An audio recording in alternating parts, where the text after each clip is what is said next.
नमस्कार प्रेक्षकांनो, मालिकेच्या आजच्या भागामध्ये आपल्याला पाहायला मिळणार आहे की आता प्रभूंच्या घरी होळी सुरू आहे, धुलवड सुरू आहे आणि तेजस मात्र बाहेर आलेला असतो। सगळेजण म्हणत असतात की तेजस अजून काय येत नाही, तर तेजस आता आलेला असतो आणि सगळेजण तेजसकडे पाहू लागतात। तेजसला रंग लावण्यासाठी तेजसच्या मागे पळू लागतात। विनोदला तर खूपच मजा येत असते, तेजसला कधी एकदा रंग लावतोय असं विनोदला झालेलं असतं आणि त्यासोबतच विनोद मात्र तेजसकडे पाहत असतो आणि तेजसच्या मागे पळू लागतो। त्याचबरोबर तात्या, आई सगळेजण तिथं आहेत आणि विनोद आणि तेजस यांच्यामध्ये लहान मुलांसारखी पळापळी सुरू झालेली असते। दिनेशही तिथं असतो। दिनेश म्हणत असतो तेजा रंग का लावून घेत नाहीये। सूरजही तिथं आलेला असतो। तेजस मात्र अक्षरशः दगड घेऊन मागे लागत असतो। जर तू माझ्याकडे रंग लावायला आला तर बघ, असं म्हणत तो विनोदला तिथे धमकावत असतो। त्याचबरोबर आपल्याला पाहायला मिळतं की जेव्हा या सर्व गोष्टी घडत असतात तेव्हा मात्र इकडे तेजस, विनोद सगळ्यांची तिथे भांडणं चाललेली असतात। तेजस म्हणत असतो की मला नाही लावायचा रंग। सगळेजण म्हणत असतात की असं काय म्हणतोय रे तेजस, नक्की काय प्रॉब्लेम आहे। तेजसचं असं म्हणणं असतं की मला रंग लावायचा नाही, माझा उपास आहे, माहिती आहे ना, व्रत चालू आहे। आणि तेजस आता गेटच्या बाहेर निघालेला असतो। तेवढ्यातच समोरून निधी रंग घेऊन आलेली असते। तेजस म्हणतो थांब थांब, आत्ताच नको, आत्ताच आली आहेस ना तू, जरा बस, नंतर रंगाचं बघ ना, आता नाही लावायचा मला रंग, असं तेजस निधीला सांगत असतो। निधी म्हणत असे पण काय प्रॉब्लेम काय आहे। तेव्हा तेजसने निधीचा हात तसाच पकडून ठेवलेला असतो आणि तिला म्हणत असतो की मला आत्ताच रंग लावायचा नाही, असं तेजसचं स्पष्ट म्हणणं असतं। निधी म्हणत असते तेजस तुला माहिती आहे का, मी एकटी नाही आलेले, मी सोबत कोणाला आणलंय माहिती आहे का। निधी मात्र आता सांगू लागते, कारण तिला खूप आनंद झालेला असतो आणि तिने घेऊन आलेली असते ती म्हणजे विनीतला सोबत घेऊन निधी आलेली असते। विनीत आलेला पाहून तेजसला भारी तर वाटलेलं असतं, कारण तेजसनेच त्याला बोलवलेलं असतं। इकडे गायत्री आणि मानसी दोघीजणी मिळून आज स्वयंपाक बनवत असतात। चक्क गायत्री किचनमध्ये आहे, ह्या गोष्टीचं मानसीलाही कौतुकच वाटत असतं। परंतु गायत्री ही सगळं कामं करते हे बघून मानसीला नवल वाटत असतं आणि मानसी म्हणत असते पण तुम्ही, तेव्हा गायत्री म्हणते की कसं आहे, मी आता हॉटेलची मॅनेजर असले तरीही एक चांगली कुक आहे मी, कारण एक चांगली शेफ आहे, असं ती बोलत असते। फिनिशिंग कॉलेज स्कूल्समध्ये इथे मला सगळेजण तेवढेच ओळखतात की मी चांगली कुक आहे म्हणून, असं ती सांगत असते। तेव्हा मानसी म्हणत असते की हो बरोबर आहे, मला माहिती आहे ना, ते आम्ही सगळेजण तुमचेच धडे घेऊन तर पुढे जात असतो। तेव्हा गायत्री मात्र आता इकडे मानसीला एवढं गोड बोलत असते की ही मानसी पण बिचारी गायत्रीच्या या सगळ्या बोलण्यामध्ये येत असते। तेव्हा गायत्री म्हणत असते तू पण टॉपरच आहेस की ग, तू तर काय कमी आहेस का। तेव्हा मानसी म्हणत असते हो बरोबर आहे, मी पण टॉपर आहे, पण तरी पण कुठंतरी आहे ना, कुठंतरी असं कमी आहे ना, हे सगळं गायत्री बोलत असते।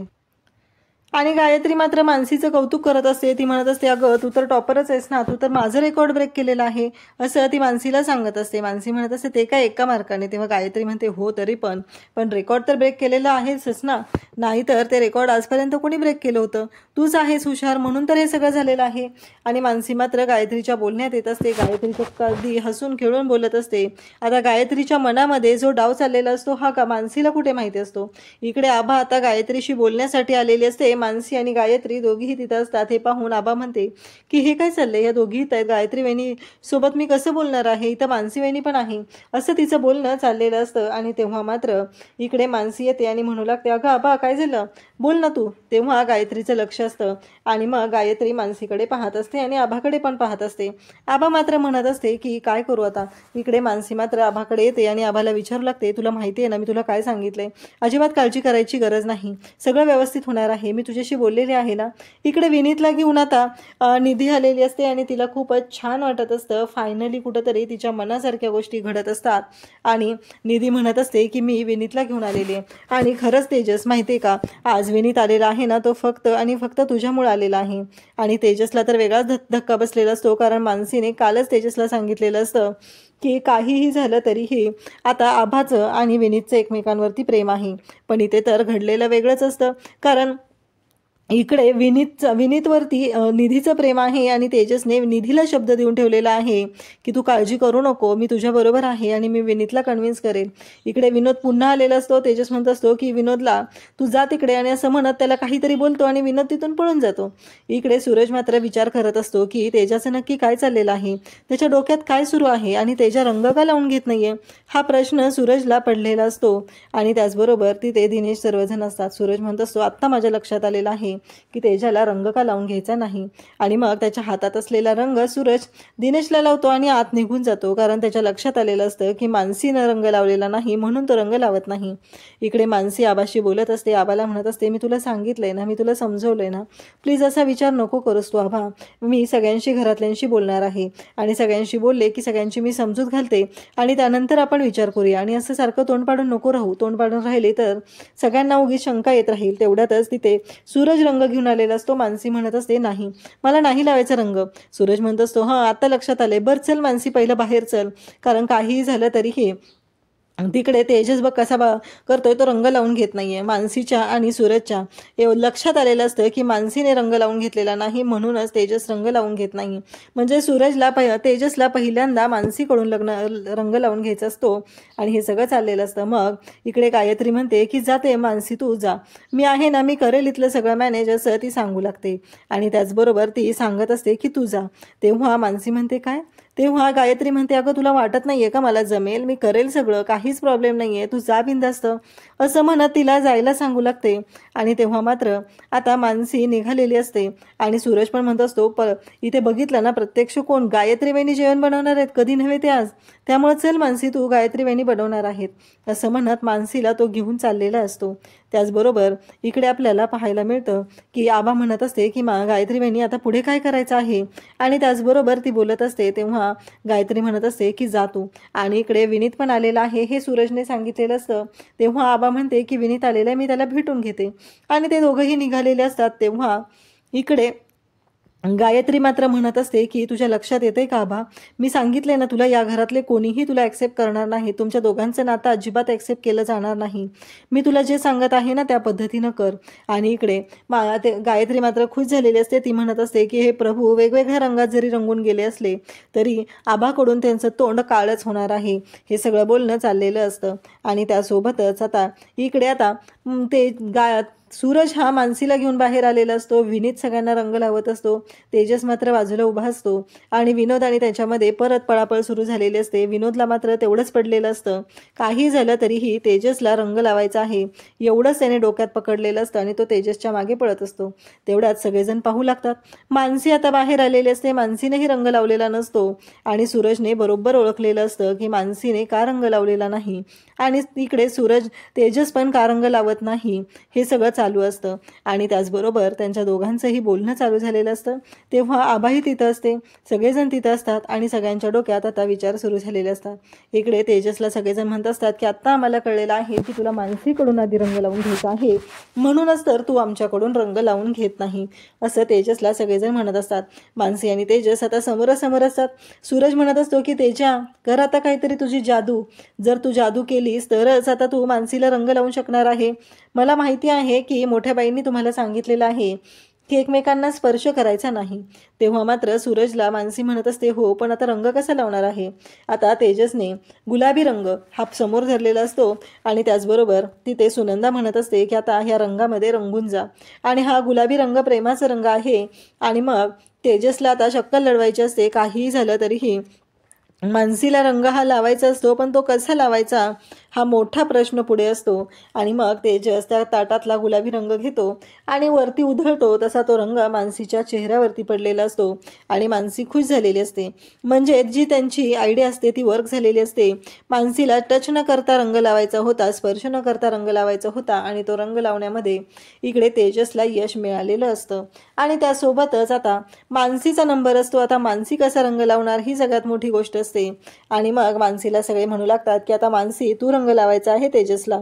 सूरज म्हणतोय की आता मानसी तू कसा रंग लावणार आहे ते बघ, कारण सूरजचं म्हणणं असतं की आता मानसीने तेजसला रंग लावला पाहिजे आणि तो रंग कसा लावायचा आहे हा मानसीचा प्रश्न असतो. मानसीने कशा पद्धतीने रंग लावायचा असं म्हणत तो मानसीच्या समोर गुलाबी रंगाचं ताट पकडतो आणि मानसीला सांगू लागतो की आता तू रंग लाव. मानसीने तो रंग आता समोर असतो आणि मग मानसीने तिचे केस अगदी स्टाईलमध्ये पुढे घेतलेले असतात आणि मानसी आता तेजसला रंग लावणार असते. काहीही झालं तरीही मानसीला शक्क लढवायची असते. तेजस इकडे खुश असतो. आता मानसी नक्की काय आयडिया करणार, मानसी कसा रंग लावणार हा प्रश्न सगळ्यांना पडलेला असतो. आणि त्याचवेळी मानसी तिच्या केसांची जी बट आहे ती त्या रंगामध्ये बुडवते आणि तो रंग त्या केसांवरती घेते आणि तो रंग जो आहे तेजसवरती ती उधळू लागते. म्हणजे तो रंग अगदी बरोबर तिने केसांची बट आहे ती अगदी भिरकवलेली असते आणि तो रंग जो असतो तो इकडे तेजसला लागलेला असतो. तेजसच्या गालांना तो रंग लागलेला असतो आणि सगळेजण पाहू लागतात की मानसीने ज्या पद्धतीने रंग लावलेला असतो ती खरंच जबरदस्त अशी पद्धत असते. तेजसच्या गालाला रंग लागलेला असतो आणि तेजस पण मानसीकडे पाहतच राहतो, कारण मानसीने तिच्या केसांचा वापर करून ते तेजसला रंग लावलेला असतो आणि तीही खुश झालेली असते.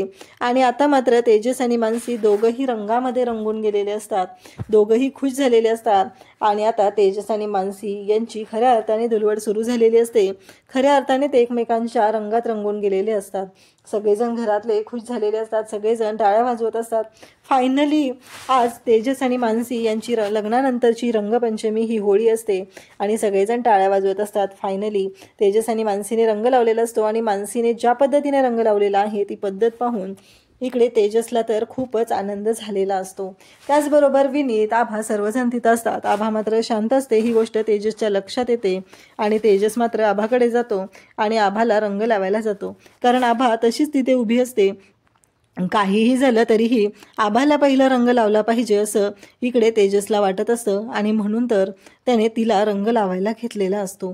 त्यासोबतच इकडे आभा आणि तेजस हे दोघंही एकमेकांकडे पाहत आहेत आणि मग तेजसने आभाला रंग लावलेला आहे आणि आभाला हाताला धरून त्याने रंग खेळण्यासाठी आणलेलं आहे. ह्या सर्व गोष्टी जेव्हा घडत असतात तेव्हा मात्र तेजस कायमस्वरूपी हा इकडे असतो आणि तोही प्रत्येक वेळेस घरातल्या प्रत्येकाकडे शांतपणे लक्ष देत असतो, घरातल्या प्रत्येकाचा सांभाळ करत असतो.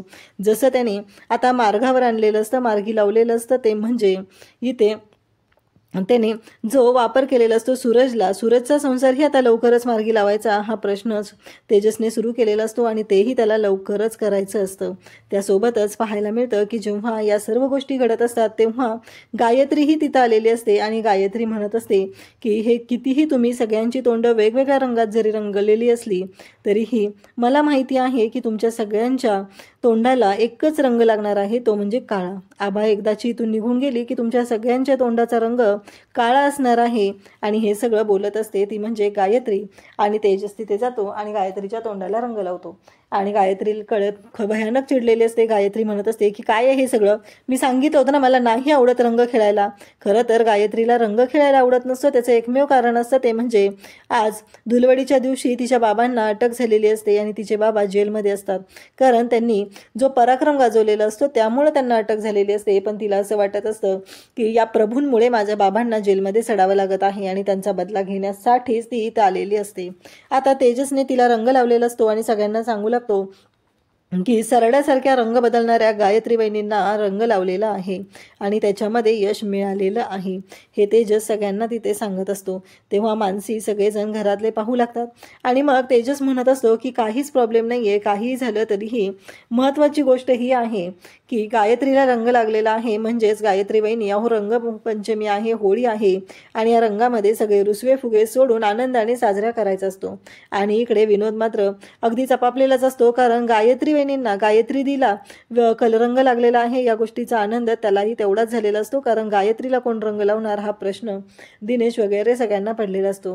गायत्री मात्र पाहत असते आणि फायनली विनीत हा आता रंग लावत असतो, तो म्हणजे आभाला. आणि मग हे सगळ्यांची होळी तिथं सुरू झालेली असते आणि त्यावेळेस गायत्री मात्र पाहतच असते. गायत्री लांबून मजा घेत असते, कारण तिला माहिती आहे की तिनं काय करायचं ठरवलेलं आहे. काहीही झालं तरीही ह्या प्रभूंच्या चेहऱ्यावरचा रंग कसा बदलवायचा आहे, कसा रंग उडवायचा आहे हे तिचं प्लॅनिंग ठरलेलं असतं. त्यानंतर आपल्याला पाहायला मिळतं की जेव्हा हे सगळं घडत असतं तेव्हा मात्र इकडे आभा ही विनीतच्या जवळ येते आणि विनीतला म्हणू लागते विनीत चल मला तुझ्याशी बोलायचं आहे. विनीत म्हणत असतो पण इथं सगळेजण आहेत. तेव्हा आभा म्हणत असते चल. आभा विनीतला घेऊन बाजूला जाते आणि तिथे जाऊन बोलायला उभी राहते आणि ती विनीतला म्हणत असते की विनीत मला माहिती आहे की आपल्याला या घरातून अजिबात लग्नाला परमिशन मिळणार नाही, त्यामुळं मला असं वाटतंय की आपण पळून जाऊया. तेव्हा विनीत म्हणतो काय सांगतेस तू, हे योग्य नाहीये असं विनीत तिला बोलत असतो. पण आबा म्हणत असते की नाही आपल्याकडे कोणताच ऑप्शन नाहीये, आहे आणि गायत्री वहिनीने मला हा मार्ग सांगितलेला आहे असं ती विनीतला सांगत असते. आणि तेव्हा मात्र विनीत म्हणत असतो, पण अगं तुझ्या लक्षात येत नाहीये का यामुळं काय प्रॉब्लेम होऊ शकतो. तेव्हा ती म्हणत असते, नाही काहीच प्रॉब्लेम नाही होणार आहे, आपल्याला जावं लागणार आहे, हे सगळं ती बोलत असते. आणि तेव्हा मात्र विनीत म्हणत असतो की जरा विचार करावा लागणार आहे. असं सगळं विनीतचं बोलणं चाललेलं असतं. पण आभा ऐकायलाच तयार नसते आणि निधी इकडे येते आणि तेजसला म्हणू लागते की तेजस, अरे विनीत कुठे गेलाय. तेजस म्हणतो, असेल इथेच कुठेतरी, पाणी प्यायला आत वगैरे गेला असेल. आणि त्याच वेळेस आता तिथे मानसी पाहते आणि मानसीच्या लक्षात येतं की नाही, ते इथं विनीत नाही आणि आभाही नाहीये. मग मानसी तेजसकडे येते आणि तेजसला म्हणू लागते की नाही तेजस, काहीतरी प्रॉब्लेम झालेला आहे, कारण आभा पण गायब आहे असं मानसी सांगत असते. इकडे आभा आणि विनीत बोलत असतात. मानसी आणि तेजस दोघंही त्या दोघांना शोधू लागतात, पण त्यांना मात्र अजूनपर्यंत आभा आणि विनीत कुठे गेलेले आहेत ते मात्र सापडलेले नसतात.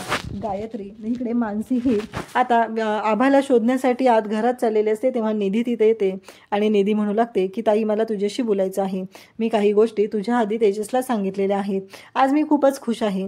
इकडे गायत्रीने तर खूपच जबरदस्त प्लॅन केलेला असतो आणि तो प्लॅन असा असतो की तिने तर बॅग भरून आणलेली असते आणि बॅग भरून येऊन ती बॅग आता तिने देत असते, ती म्हणजे आभाकडे. आभाला म्हणत असते, ही तुझी बॅग, कारण तिने आभाला सांगितलेलंच असतं की तू जा बाहेर, त्याच्याशी बोलून घे, मी तुझी बॅग घेऊन येईल आणि तेव्हा मात्र तुम्ही तिथून निघून जा. हे सगळं तिनं ठरवलेलं असतं आणि तिनं सांगितलेलं असतं की जा लवकर, इथलं कसं मॅनेज करायचं, काय करायचं ते मी बघेल. म्हणजे तिला आता बँडच वाजवायचा असतो, प्रभूंची इज्जत घालवायची असते आणि त्यासाठी तिने हे सगळं केलेलं असतं. आणि ते मात्र आता विनीत आणि आभा दोघं गायत्रीला तिथे नमस्कार करतात, कारण ती मोठी आहे, तिचे आशीर्वाद घेतात आणि तिथून निघालेले असतात. म्हणजे गायत्रीचा प्लॅन आता यशस्वी झालेला असतो. आभा निघून गेलेले असते. इकडे मानसी म्हणत असते की आत्ता सांगायचंय का तुला, आणि तुला एवढं हे वाटलं का, सगळं झाल्यानंतर तुम्हाला सांगणार आहे. खरं तर मानसीच्या डोक्यात वेगळंच टेन्शन असतं, म्हणून मानसी विचारात पडलेली असते. मानसी मात्र इकडे लक्ष ठेवत असते आणि आभा मात्र गायब झालेली असते, कारण गायत्रीचा प्लॅन हा यशस्वी झालेला असतो. गायत्रीनं जे ठरवलेलं असतं, प्रभूंची इज्जत घालवायची आहे आणि ती प्रभूंची इज्जत घालवण्यासाठी तिनं सज्ज झालेली असते आणि तिचा प्लॅन तो वर्क झालेला असतो. इकडे आता तेजस आत येतो आणि तेजसला आतमध्ये एक चिठ्ठी सापडते तात्यांच्या रूममध्ये ठेवलेली. तेजस ती चिठ्ठी घेतो आणि तो वाचत असतो. त्यावेळेसच गायत्री इकडे म्हणत असते, म्हणजे हे सगळं जे काही चाललेलं आहे आणि या प्रभूंच्या तोंडाला काळं फासलेलं आहे प्रभूंच्या एका लेखीने, आणि काही झालं तरीही ती घर सोडून पळून गेलेली आहे आणि तेजसच्या हातामध्ये ती चिठ्ठी पडलेली असते. तेजस पण ती चिठ्ठी वाचत असतो. ती चिठ्ठी वाचल्यानंतर तेजसला धक्का बसलेला असतो, परंतु आभाने मात्र बॅग भरताना खूपच काळजी घेतलेली असते. रात्री सगळ्यांना जाऊन नमस्कार केलेला असतो. त्याचबरोबर तिने देवघरातला एक देव सोबत घेतलेला असतो. त्यासोबतच तिने बऱ्याच गोष्टी केलेल्या असतात आणि त्या म्हणजेच तिने तात्यांच्या बाबतीत त्याचबरोबर आईची साडी सोबत घेतलेली असते. हे सगळं घेऊन ती गेलेली असते. आणि इकडं गायत्री मात्र आता राडा घालत असते आणि ती म्हणत असते की काही झालं तरीही प्रभूंच्या लेकीने हे सगळं वाटोळं केलेलं आहे. हे सगळं बोलणं चालू असतं तेव्हा सगळ्यांनाच धक्का बसलेला असतो. सगळेजण पाहत असतात आणि गायत्री मात्र अगदी तोंडाला येईल ते बोलत असते. आणि इकडे आता ते मानसीला तेजसला धक्का बसलेला असतो. अशाच अपडेटसाठी चॅनलला सबस्क्राईब करा. थँक्यू.